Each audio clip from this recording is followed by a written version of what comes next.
Let's discuss a question from thermodynamics. We are given with an expansion process where the pressure and volume curve varies as a straight line on a pressure volume diagram. The final pressure and I think the initial pressure is also given. Initial and final pressure, the work done by the piston if the stroke is asked. Now, in a straight line, the work done in a process is integral P dV, okay, and it's a straight line. Okay, so this is basically area of the curve, right? Area of the curve in a PV diagram. Okay, so this, I mean, if you look at the area of the curve, this is the area under the curve, and that is nothing but a trapezium. So in a trapezium, if you calculate the area, its mean height is P1 is the height on one side, P2 is the height on the other side, the mean height into the width, which is the volume. So I mean that is what is, or you have to just write down the equation of this line and you end up and you just calculate this integral, you will end up getting this.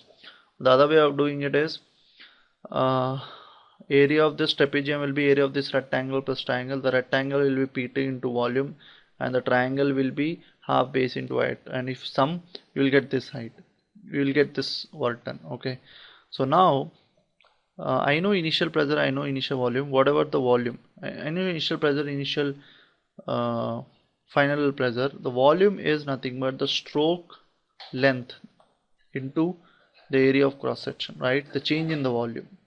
Okay, the change in the volume, and this is also the change in the volume because it's the width. I mean, it's the width here. If you go back to this figure, this is something which we are calling as delta V.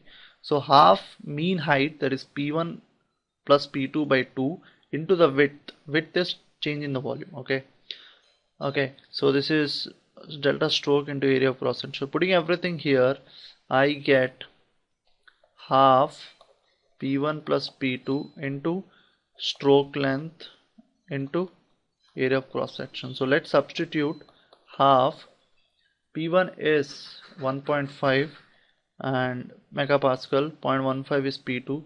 Stroke length, so this is into 10 power 6 I'll write because in the megapascals we have to convert into pascals, into the stroke length is 0.30 and the area of cross section is 0.12. So if you calculate this, okay, you will get 27270 joules, so that is 27.27 kilojoules. So that is the answer, 27.27 kilojoules. Thank you. This is a very simple problem, 27.27 kilojoules. Thank you.